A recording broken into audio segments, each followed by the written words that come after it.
So you've never heard of Ren before? No. All right. Let's get it.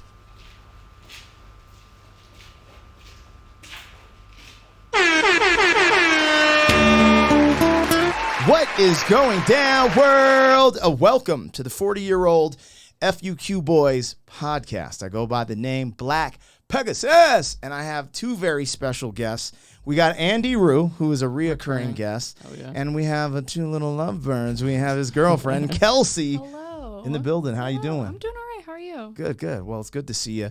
Now, we got Kelsey in here because she's never heard any Ren, and this is going to be an absolute introduction to Ren, and we're going to start with Hi Ren as we always do. So, are you ready to do this? I'm excited. Yeah. I think it's going to be kind of cool because, like, one of the comments I see a lot is, like, people saying, like, oh, I wish reactors would react to him twice or another time and stuff like that so they could catch all the stuff they missed. I've only ever reacted to this once. The one time that we did it. So I'm like, well, now I'm going back a second time. Yeah. And maybe a third time and a fourth time if I decide to do it in my free time. But I'm going to be here back the second time, so it'll be interesting to see if I catch anything that I didn't catch the first time. Oh, yeah. But, yeah, we'll see. Yeah, no, that'll be tight. And we'll have to make sure, because he likes to pop off the clip, so we'll make sure you don't spoil alert. No, yeah, I won't. But then after she says her things, then you jump in. For sure. That's super tight. So we'll have fun with it today. It's about Kelsey today.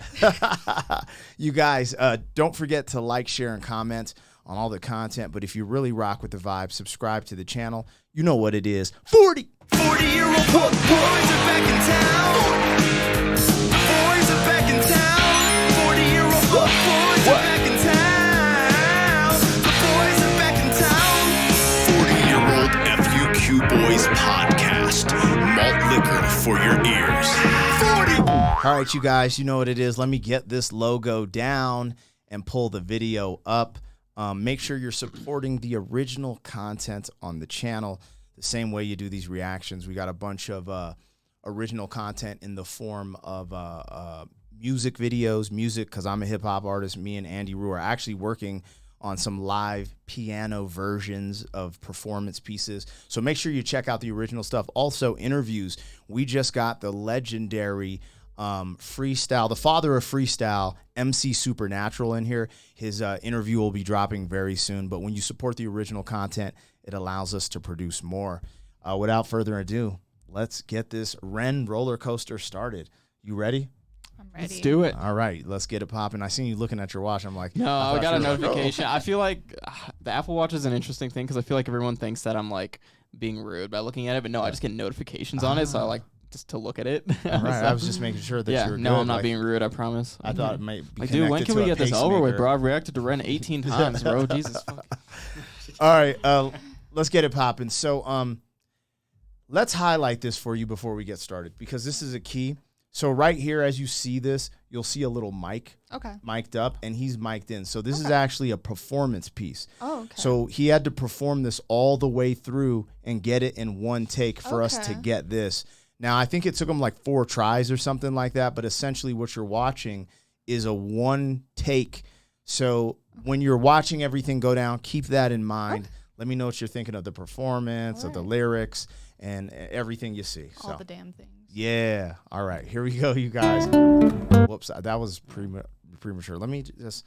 There's been a lot going on this week, you guys. Like, I lost... So, one of the most important interviews I've done, because MC Supernatural is like a childhood, like, let's say, idol. You shouldn't idol worship, but he was an idol. It was like, to me, like Michael Jordan. And we had him in here for the first time, and I was sick last week and all this stuff. I started to lose my voice, so I just got it back. And so, anyways... I need to just ease my nerves a little bit. My whole life is crazy. Going back to something familiar, okay? You know what I'm saying? Breathe. Here we go. All right, let's get on this roller coaster. Buckle up. We rocking with Kelsey, first timer. I'm ready. All right, excited. Here we go.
in a little while. Did you miss me?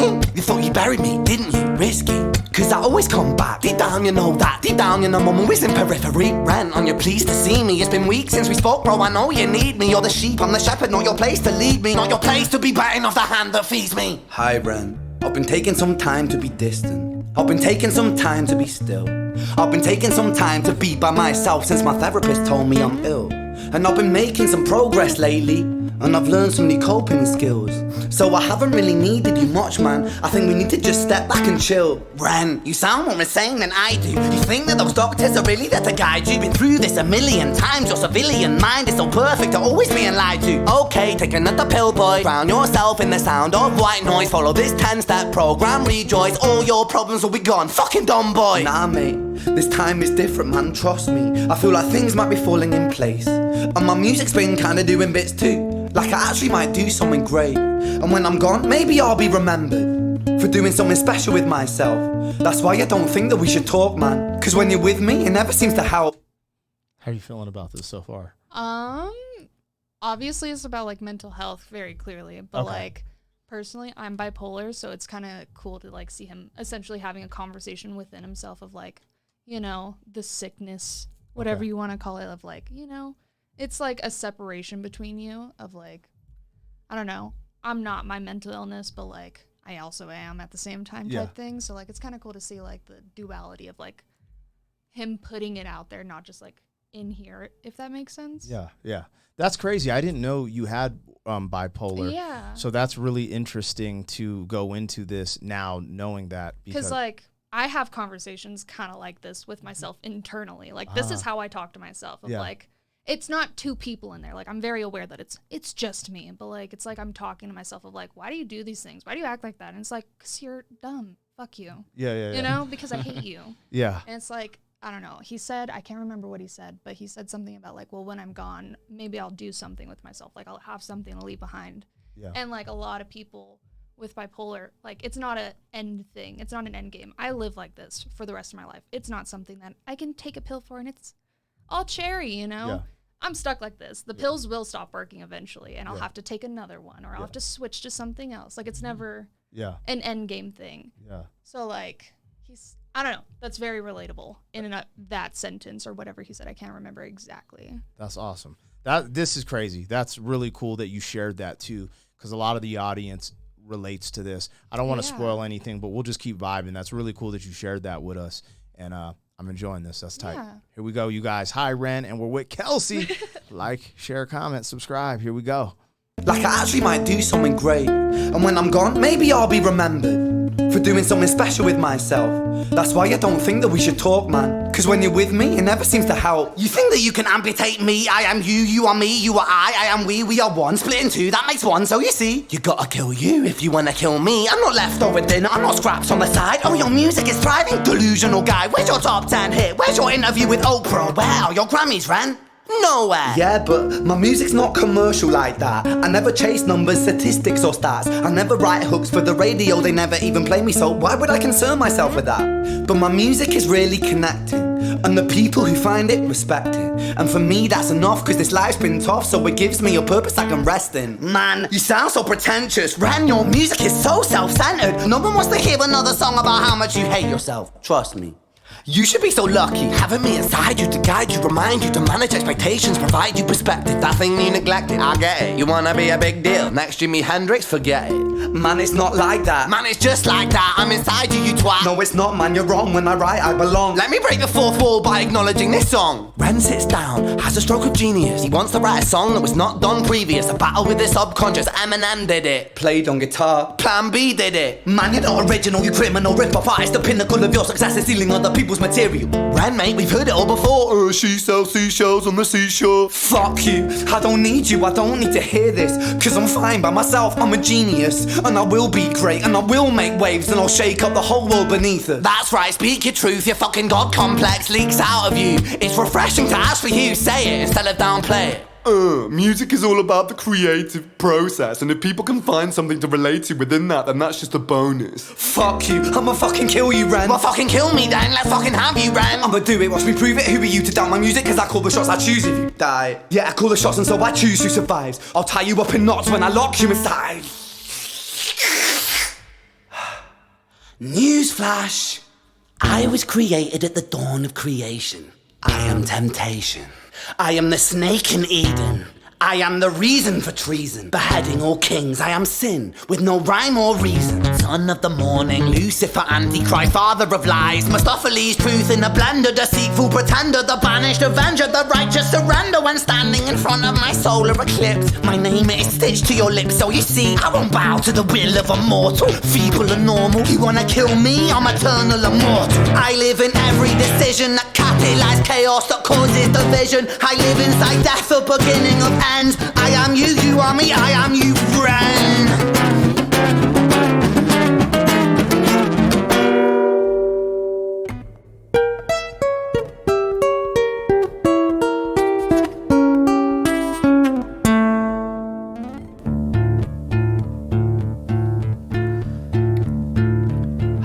About to say something? Yeah, I was just thinking. I mean, there was a couple things I was thinking. First thing, I think we should have a Grammys for artists that don't get on the Grammys. Yes. Because I feel like there's so many stories of this, so many artists who have the same story of like, well, by like people judging them because they don't have a Grammy, or they're not getting what he's saying, these interviews with Oprah and just getting this mainstream attention. Except they have this mainstream sized fan base, you know, like NF and all and Ren and all these other guys who just have these massive fan bases, but they're not, I guess, mainstream in that way.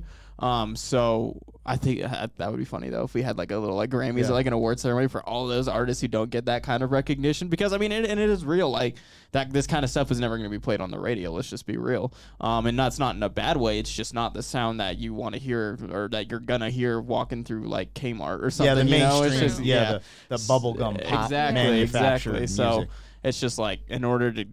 I don't know. I just think that'd be cool. And then the other thing I was thinking was, and I don't know how I haven't really noticed this before, and I kind of have because we have talked about mental health, but I'm like starting to like kind of slowly realize that Ren's music isn't all just about his actual like physical health issues and stuff like that with, like you said, Lyme disease, right? Is like what he's been dealing with and stuff. Lyme disease? Yeah. Oh, that's terrible. But a lot of it is also the mental health issues that come with that and stuff like, you know, and I just think that's kind of something I'm realizing now watching back at Hi Ren again, that, you know, this isn't just about that. You know, it's not just about the physical health issues. It's also a lot about the mental health issues, you know?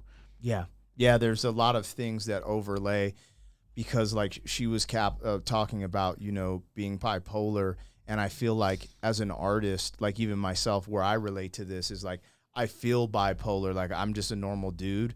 I'm not clinically diagnosed with bipolar. Yeah. But when it comes to the music, and like even facing my career, like, oh, why didn't I make it? Oh, you're not good enough. This wasn't good enough. It sounds like an internal like battle with himself, and that's like why I related it to like my mental health, because that's what it is for me. Is it's literally just an internal battle, and everyone's like, oh, well, you're just fine. It's just bipolar. Like, no.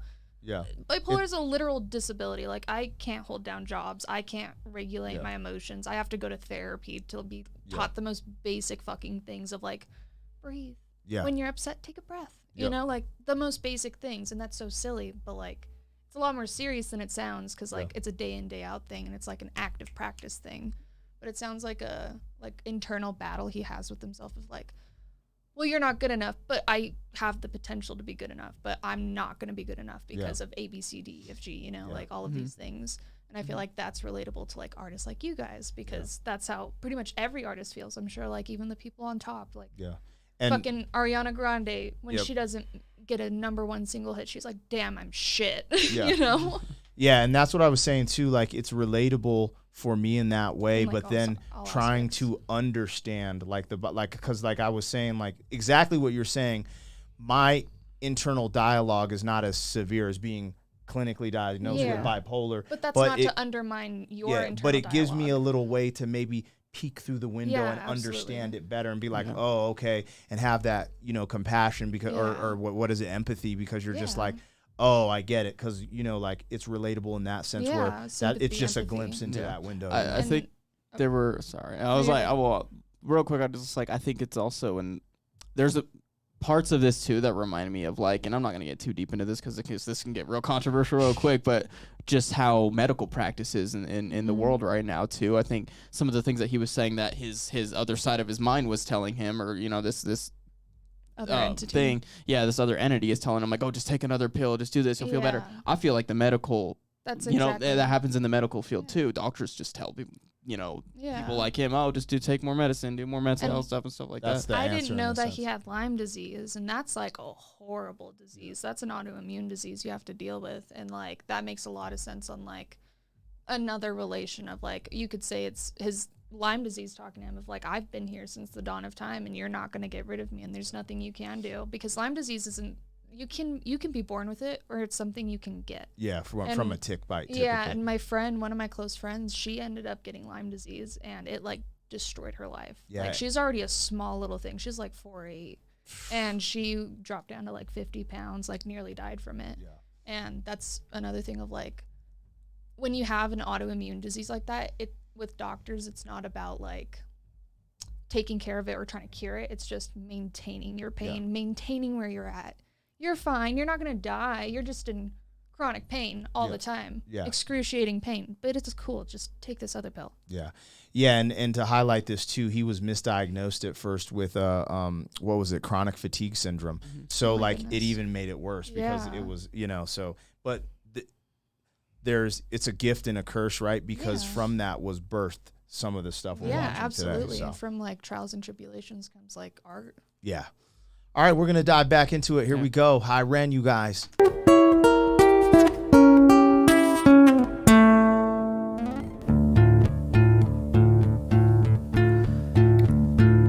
Hi Ren. I've been taking some time to be distant. I've been taking some time to be still.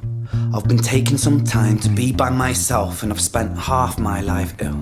But just as sure as the tide starts turning, just as sure as the night has dawned, just as sure as the rainfall soon runs dry when you stand in an eye of a storm. I was made to be tested and twisted. I was made to be broken and beat. I was made by his hand, it's all part of his plan that I stand on my own 2 feet. And you know me, my will is eternal.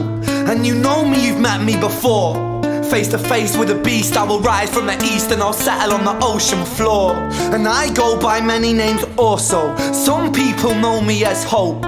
Some people know me as the voice that you hear when you loosen the noose on the rope. And you know how I know that I'll prosper? Cause I stand here beside you today. I have stood in the flames that cremated my brain, and I didn't once flinch or shake. So cower at the man I've become when I sing from the top of my lungs. That I won't retire, I'll stand in your fire, inspire that make to be strong. And when I am gone I will rise in the music that I left behind. Ferocious, persistent, immortal like you, we're a climate different side.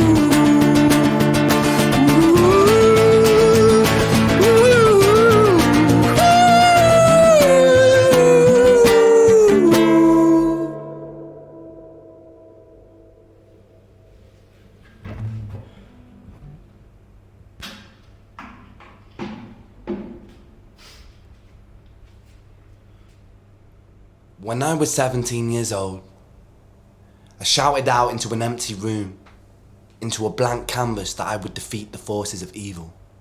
And for the next 10 years of my life, I suffered the consequences, with autoimmunity, illness, and psychosis. As I got older, I realized there were no real winners and there were no real losers in psychological warfare, but there were victims and there were students. It wasn't David versus Goliath. It was a pendulum, eternally swaying from the dark to the light. And the more intensely that the light shone, the darker the shadow it cast. It was never really a battle for me to win. It was an eternal dance. And like a dance, the more rigid I became, the harder it got. The more I cursed my clumsy footsteps, the more I struggled. So I got older, and I learned to relax, and I learned to soften, and that dance got easier. It is this eternal dance that separates human beings from angels, from demons, from gods. And I must not forget, we must not forget, that we are human beings. Bam, there's your introduction. What are you thinking? That was intense. That was very intense. But I like the epilogue for sure. It makes a lot of sense on like what he was talking about, because like it makes sense on like, I don't know if his psychosis was due to his autoimmunity, but that would make sense because you know, things like that just connect all the time. So that would make sense on like his mental health and like how that's deteriorated from like having an autoimmune disease and like medical practice not being what it should be or what it could be for like diseases like that, of like I said, not just maintaining it, but like trying to figure out something that works in the long run rather than just putting a Band-Aid on a bullet hole type thing. You know? Yeah, that's facts.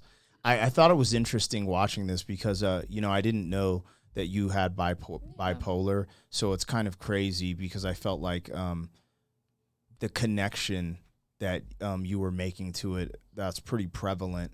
And, you know, when I watch this and we do reactions, I notice there's a lot of people that are dealing with, you know, things like bipolar or depression or anxiety and stuff like that. Or some people have Lyme disease and they gravitate to this.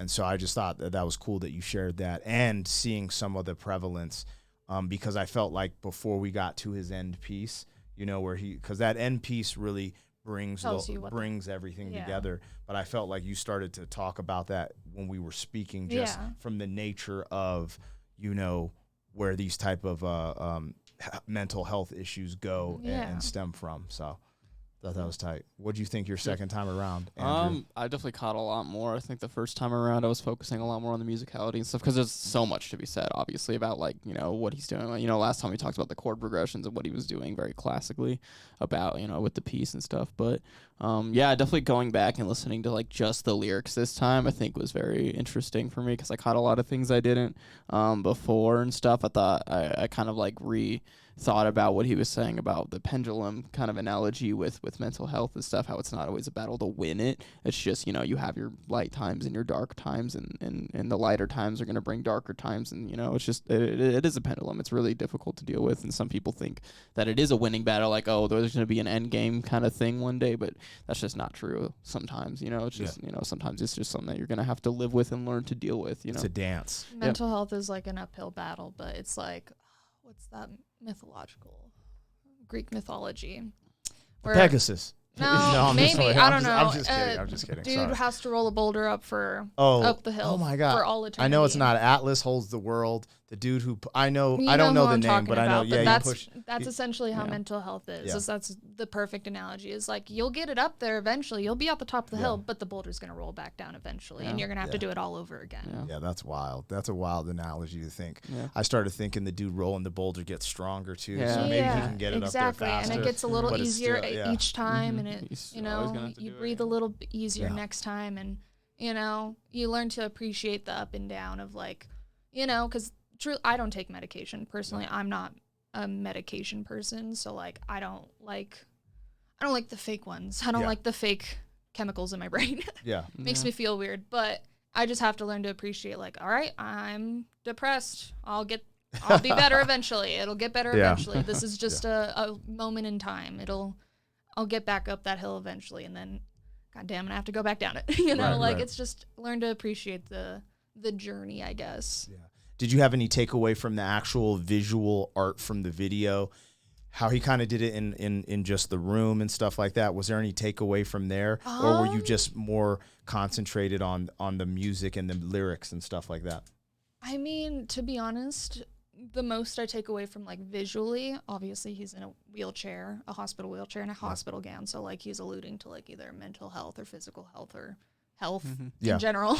And then it just kind of looks like a rundown hospital to me. Like an insane asylum. Yeah, like if you've ever seen like American Horror Story, like that's what the that, vibes like you're getting. the rundown parts of the seasons.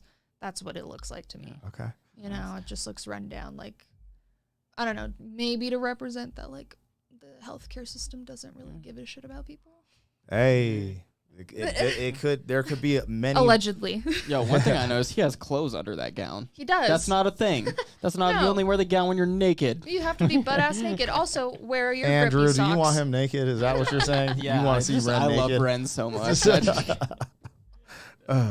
They actually give you 2 robes, one to go on front and one to go on back. That's funny. Yeah. So your little butt cheeks don't hang No, out. it's a video. It's a YouTube video. I feel like things would be showing if you know what I mean.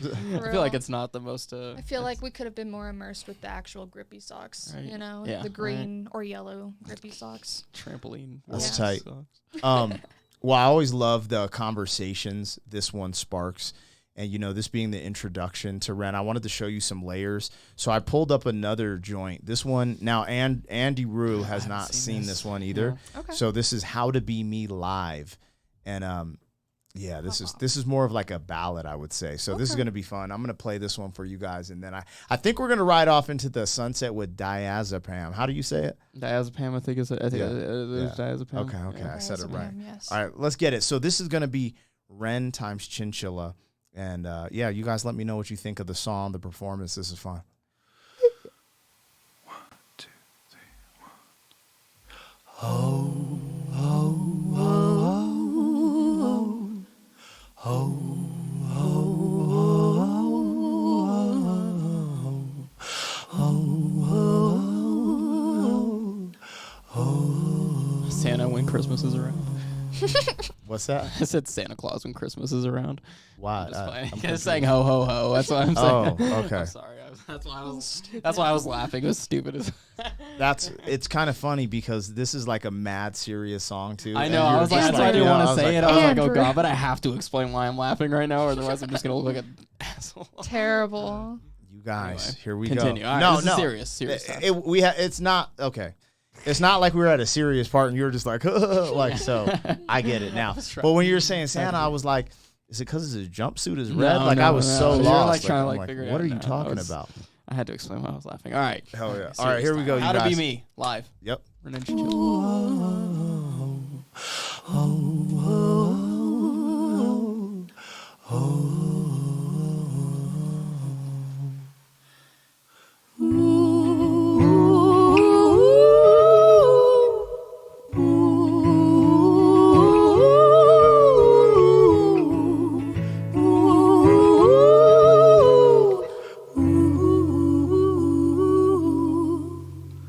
I don't feel safe in this bed. There are voices in my head. I've been talking to the dead, and the fear baptized me. My kingdom turned to dust, and I watched all my riches rust. Have I lost the Midas touch, or do sad eyes blind me? Over and over we go, over the hills and the valleys below. Oh, and it follows me home, and it suffocates me.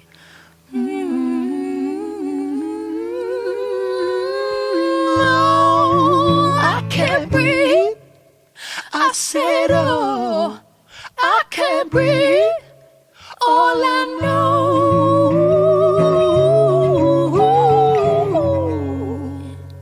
is I forgot how to be me.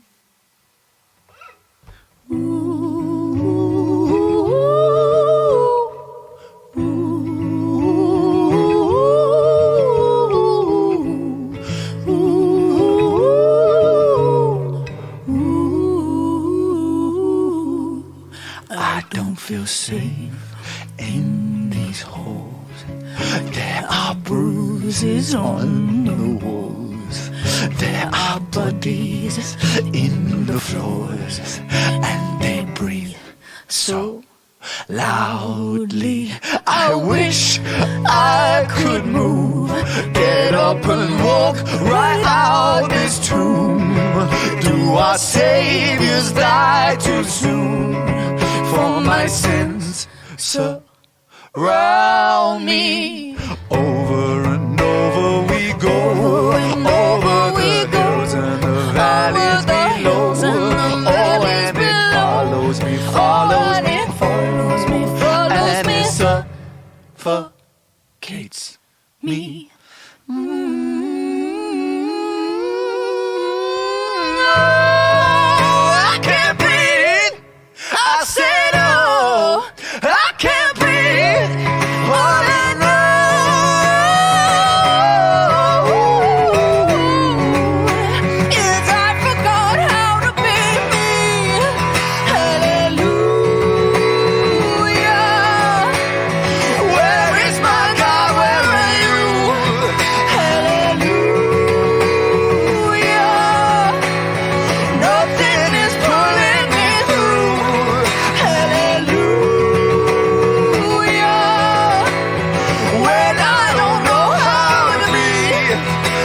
gave up the fight. A quick decision late in the night that stayed with me for all of my life. I miss you so.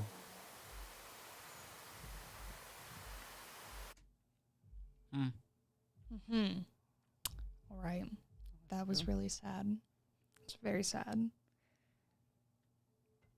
You want me to go? Okay. You can start. Yeah, I mean, because this is the first time reacting to this, mine is always going to be from like the technological or like the compositional side of things. But the first thing I thought, I was like, how does this dude not run out of ideas?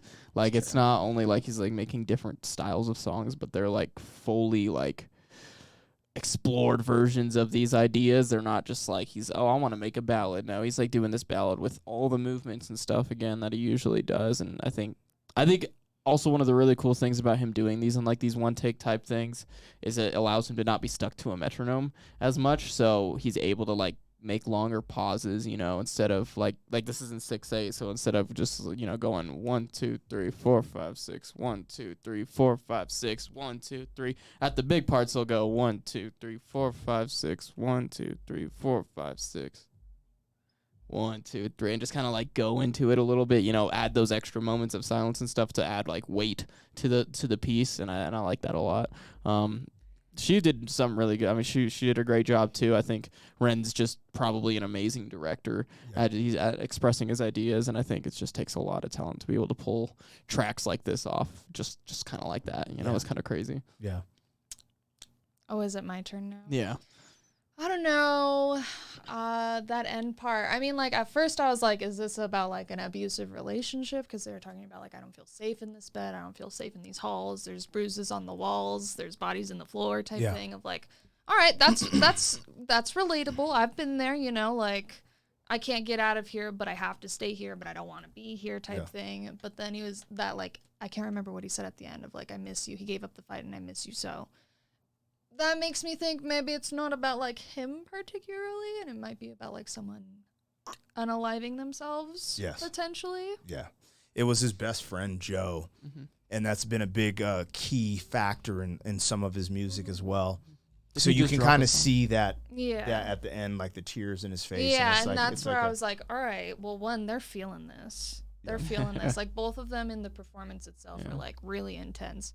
To be fair, I thought it was weird that she keeps putting her little claw fingers in his face. It gave me Freddy Krueger vibes, low-key. Yeah, I was kind of disturbed about that, to be honest, about, like, her long-ass claws. She's all, like, getting in his face. I was like, please don't poke his eye out. But like... very intimate, very intimate, very personal. Like, you can tell that... Because they were making really... You can see the eye contact. Yeah. And just making eye contact like that is very... it's very...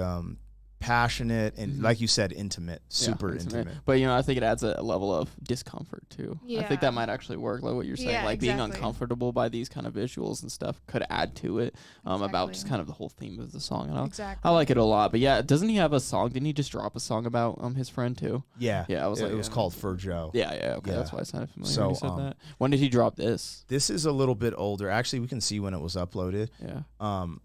I kind of forget. A year, okay. A year ago. So this one's been out, and we haven't reacted to that yet either. We got to react to that. Which one? The For Joe.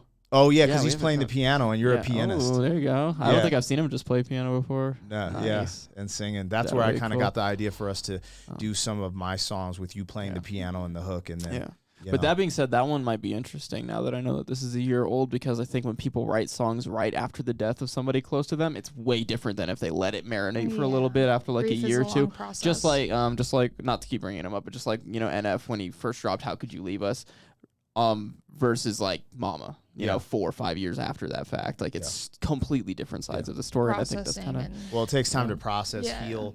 The one thing I wanted to highlight too on here is the way he wrote this song is incredible. Like when you really listen to the intensity of because like how you're saying the song started relating to you, and in a sense it's like when you're throwing a dog off the scent or off the hunt, but then at the end it ties in because he makes everything so relatable. Then at the end he's like, hey, this is this is about this. But for anyone who lost anyone or your peace of mind. Like you can lose, like it's just like when you're saying I can't sleep at night, there's voices in my head, all these things. that's very relatable, whether you've lost someone to whatever it may be, or even just losing your passion or this certain path you were on. So I don't know. I wanted to highlight the lyrics because they were like, as he was re-saying them every time, I was like, dang, I forgot how crazy that is. So, Not so. all right, let's ride off into the sunset. This was this is Diazepam, and we're gonna vibe to this. I forget. I've already seen this, so I won't have as much to say on this one, but Okay, for you. Let us know what you for think. Kelsey. All right, for me, Here we go. Do you know what diazepam is?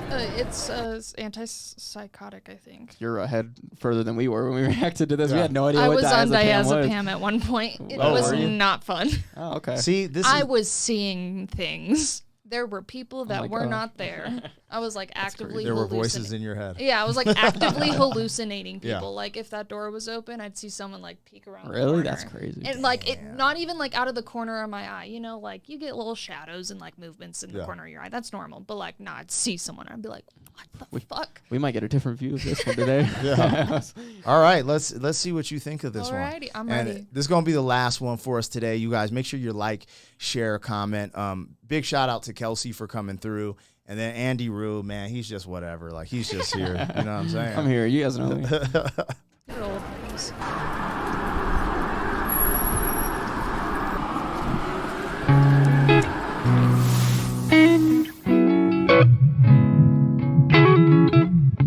it's like animated. Oh my, I seem to feel so much better when it kicks in. Chemical kitchen, feel my brain destruct.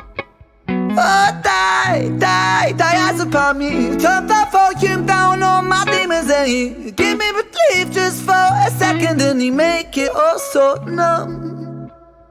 Oh, why diazepam do you make me feel like everything's not dissolving? Spinning doors are evolving. Swallow a tablet, I'm overindulging. I've tried diazepam to be the optimist and resist cards folding. You're the crutch that I'm holding. Don't want tomorrow, cause right now I'm golden.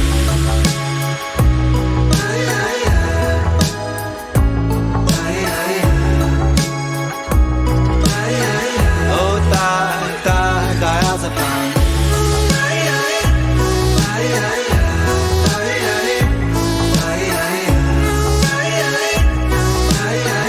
Don't lie, diazepam.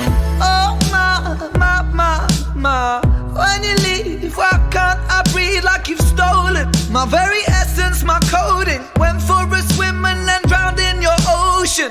Don't lie, diazepam. You promised me the world, but now I'm rotting and molding.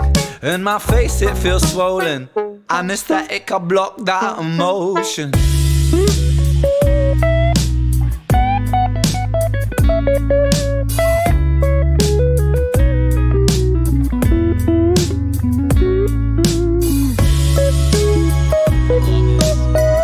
This breakdown. Yeah, I always love that whenever I hear it. I'm like, it's fire. Yeah, he goes in.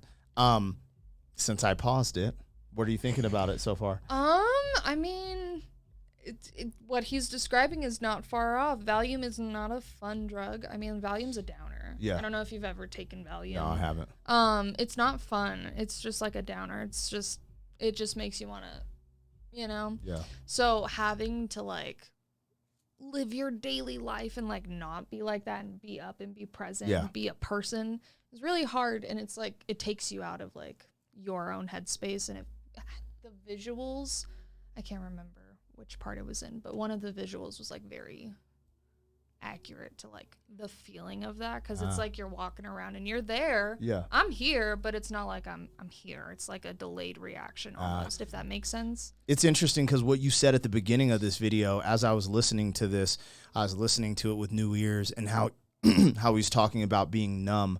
That kind of reminded me of some of the things you were saying, and Yeah. obviously it seemed like you had a different reaction a little bit, because he was saying in this moment it was like kind of cool, but then it's gone, but then it's numb, and it's like, yo, that's the thing about opiates. At one point in my life, you know, I can't take diazepam or Valium or Oxy, anything like that, because at one point in my life, they were like, that's the only solution for you. You have to take Valium. And I got addicted to it. Yeah. And then I needed better and stronger. So I had like a brief pill addiction for a while, and it's really hard not to like upkeep the high. Yeah. You know, because eventually your body's gonna get used to these drugs. Just like any other medication, eventually your body's gonna get used to it, and you're gonna have to switch to something else for it to be just as effective.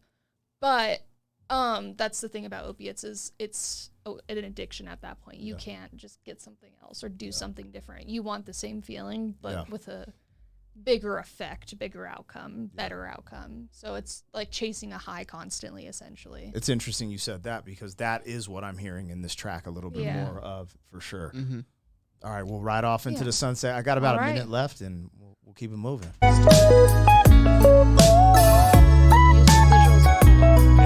and this playing is a vibe right here, like you were saying. This is a vibe.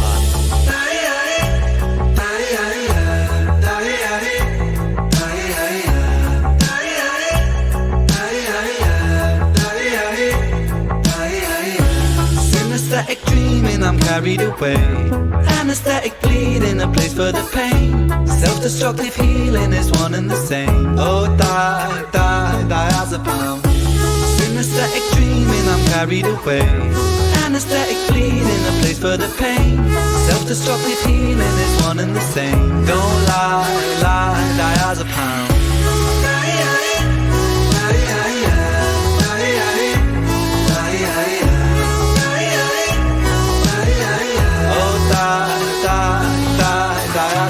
Synesthetic dreaming, I'm carried away. Anesthetic bleeding, a place for the pain. Self-destructive healing is one and the same.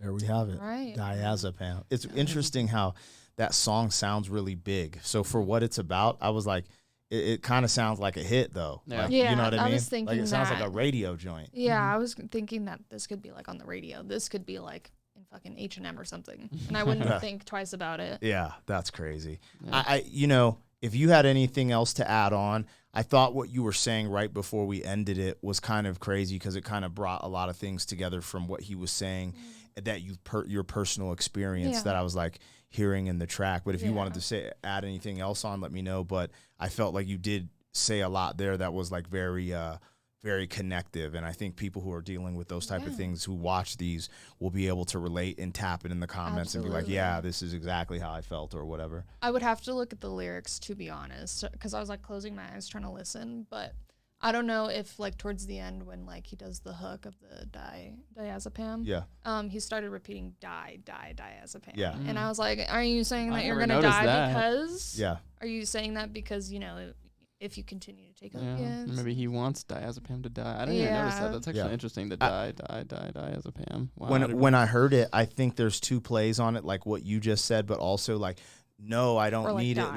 Like I want to kill it off. Yeah. Stop taking it, because that's what I thought was interesting. The connection you made, where you're like, yo, I got addicted and I had to get off of it. And I'm thinking that's kind of what, there's two things being said. Like, if I stay on it, I'm going to, if I get, or kill it off. Like, yo, I don't want to be on it anymore. So I think you hit that on the nose. I wasn't even going to say that. I think I was just listening and kind of internalizing that. And then, because you were kind of saying that with your addiction, so I was like, oh, wow. Like, that's what I was kind of connecting different things to this than my last time. I want to say that, like, maybe potentially his issue with diazepam came from, like, being prescribed it for, like, his pain or for his psychosis or whatever. Mine came from a wisdom teeth removal surgery. That's crazy. So I got my wisdom teeth removed and an addiction. Twofer, you know? But it's not, like, an easy thing to deal with. And it's like you said, you could take it either way of, like, I'm gonna die from this, or you got to get the fuck away from me. I'm gonna kill you off. Yeah. I got to kill this version of me off. Yeah. Because, like, now I don't even care. I'd rather be in pain than, like, take an opiate and be like, even risk that at this point. Yeah. No, that makes sense, especially when you've dealt with the with that extreme. Yeah, and it version can lead of to a lot of different things. Like I said, I was briefly in psychosis from that. I was visually hallucinating. I was auditory hallucinating. It was a whole thing. And I was like 16, 17 when this happened, and I was living with my little 78-year-old grandma, Yeah, you that's know, like my crazy. poor little grandma. And she was just like, I don't know what to do with you. And I was like, I don't know either. Yeah. Take me away. Just take me away. Yeah, that's crazy. Well, we're glad you're here. Thank you. And I we're glad you made it appreciate through it. it. I'm sure Andy Rue is even more glad. We got through it. got through it. I don't know. The entire thing, he's very personalized with his music. Like this, like I said, I could hear this at H&M and like wouldn't think twice about it. It kind of sounds like it's almost comparable to like Glass Animals of like the vibe he's given off in this, you Okay. know, like Heat Wave. Yeah. I was thinking 21 Pilots. too, a 21 little bit. Pilots is not what I was thinking. Yeah. But okay. She's like, don't mansplain Don't me. ans- I said what I That said, is not motherfucker. like glass animals. They're talking about glass animals. It was like the breakdown that I liked a lot. It was very Yeah. Hell yeah. retro. I don't know what to call it. Yeah.